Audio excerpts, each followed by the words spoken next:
Hey guys and gals, this is Viper6, VAC0002 on YouTube. Yep, I'm back online. Well, I don't know for how long. It's today we're actually getting a little bit of a break on the weather. Sorry. It's been really rainy. Like June is really rainy season in Calgary. And there's a bit of a break. It's supposed to start raining again later on. And then pretty much all week until Friday so far.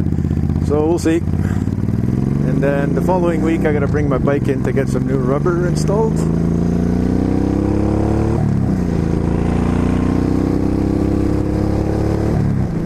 I kinda like doing that, but whatever. Yeah, so been a lot of family stuff going on.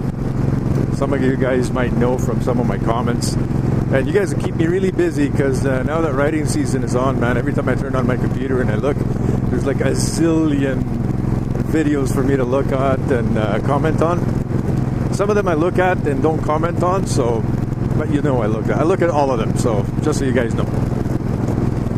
And yeah, the reason is, like, there's been some issues, you know, in the family. One of them I'll discuss at a later date. The other one is like tomorrow's Father's Day, right? But that's going to be a little delayed because my mom wound up in intensive care for a week. She might be out on Monday. We don't know yet. What happened was she was in her bathroom. It's a tiny bathroom, you know, and she's on oxygen because she's got emphysema, or COPD as they call it. And I don't know, the accumulation of oxygen in the bathroom, and something ignited it. So she wound up getting second-degree burns to her entire face, her mouth, her gums, her throat, and her upper windpipe. And she had a breathing tube down, and a feeding tube, and a suction tube pretty much stuck in her throat there for about 4 or 5 days because they were afraid, and they were right, because of the swelling of the throat being burnt, she wouldn't have been able to breathe. So it was pretty much touch and go for a bit. And when I went and see her the first day it happened, you could tell she was like totally singed, right? But burns are funny. And she's a bit swollen. You can tell she's got no hair in her nostrils, in her eyebrows, you know, like all that stuff. But the following day, when I went and see her at the hospital, I didn't even know that was my mom, because my mom's like 95 pounds, super petite, you know, and her face was like 5 times swollen, totally shut. It looked like she went like 20 rounds with Mike Tyson. It was like, I almost threw up. It was that bad. And I'm not queasy.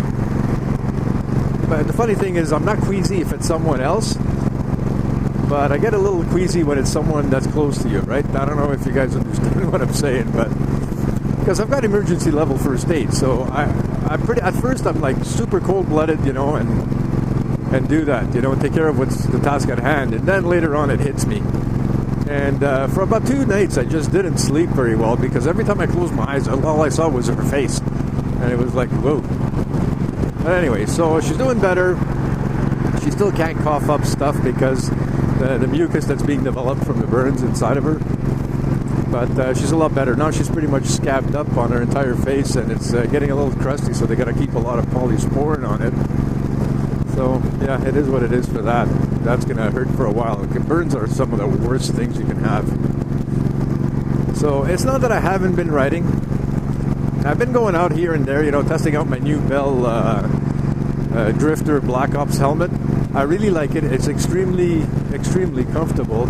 I love the ratcheting system they have in the back, like bicycle helmets. But I don't like the fact that it does not ventilate very well at all. It gets really hot in there. So that's about it. That's my only pet peeve. It gets really hot. Besides that, it's an awesome helmet for an open face, right? Right now I'm wearing my HDC IS-16. That's my vlogging one, because I can put all my cameras, equipment on it, my mic. But last weekend I went out to Bragg Creek, and there was a detour going into town, like right as you get to town where I'm supposed to go into a parking lot. So the construction crew directs me to the right. So I go right, thinking it's going to loop around this closed off little road they have there, and I can squirt in through the back. Oh no, this thing turns into a nightmare of wet, slimy mud for about a kilometer, to gravel, and that's when I stopped and I said, okay, yeah, like I'm way past it, so this is no good. So I I loop around back through the gravel, back through a spot of asphalt, and then back through the slimy mud. And I said, that's it. I'm just going to call it a day and head back home. And heading back home, I'm on the 22 just before Cochrane.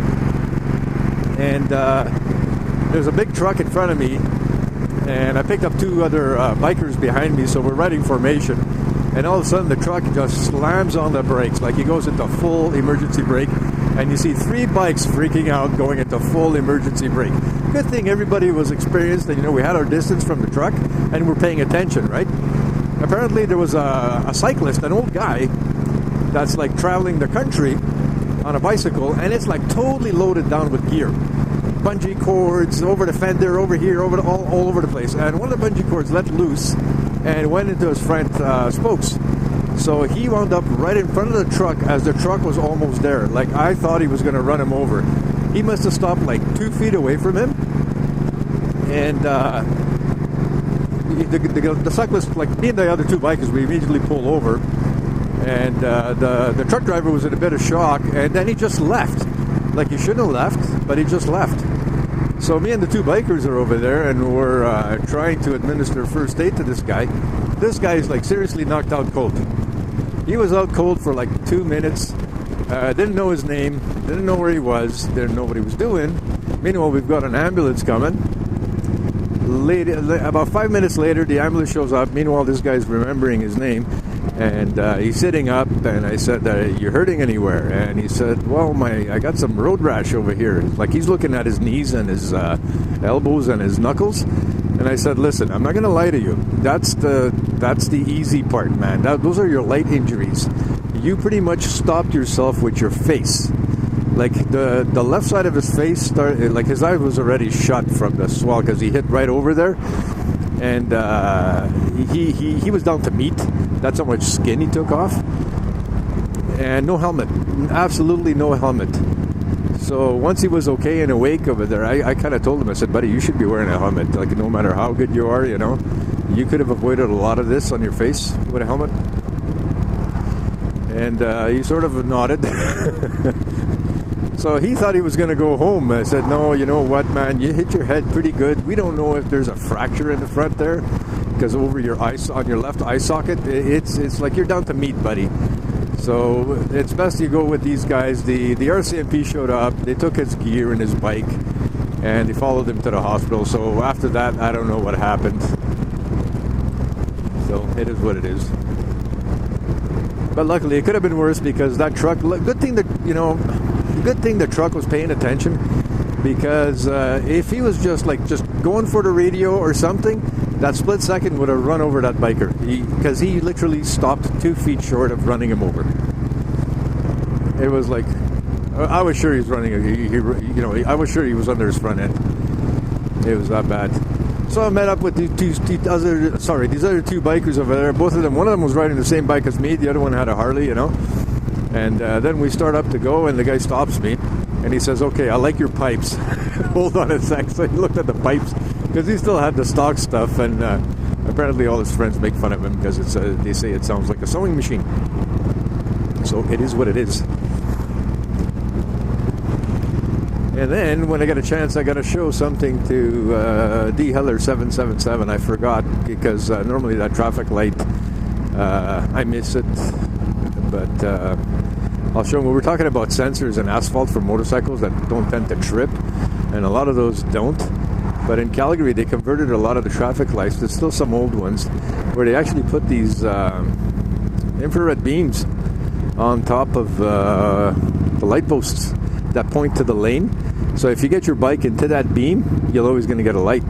And I think it's a lot better, and it's like, I'm sure it costs a little more initially. But if it screws up, it's just a matter of climbing a pole, going up there and replacing it, as opposed to digging up asphalt to replace a sensor underneath. So it is what it is. Yes, and thanks to Hori Rider, I got my new bell right over there, which I'm going to mount lower down on the bike, because as legend has it, you got to mount it down, lowest part possible on the frame. And I can't really talk tonight. It is what it is. So anyway, yeah, going back to my neighborhood is going to be a little sketchy because they have this once a year community garage sale, and for my friends in the UK, it's garage. So everybody's putting up their old junk for sale, and you get some pretty good deals if you're really interested in some of the stuff. It's mostly kids' toys and stuff, and some camping gear and sometimes the odd tool here and there. But what happens is you get these people that become possessed when there's a garage sale, especially of that magnitude. What they do is they go running around as quickly as possible to see if they can get the deal first, and totally do not pay attention to pedestrians, motorcycles, bicycles, kids, animals, birds, dogs, lights, stops, yields. It's a free-for-all freaking shit show, pardon the expression. So yeah, every year, man, it's like brutal. But this year's been light, so I wonder if these guys are doing, if it is actually this month's community one, or these guys are just jumping the gun and getting rid of their stuff before they go full tilt. But anyway, whatever. Yeah, so you got to be careful because these guys do not pay attention. And like one year, man, like twice, people parked in front of my driveway. So I had to go hunt them down and says, listen, I got to go, and you're not supposed to park in front of people's driveway, you bonehead. Yeah, bonehead. Anyway, I'll catch up with you guys in a bit. Later.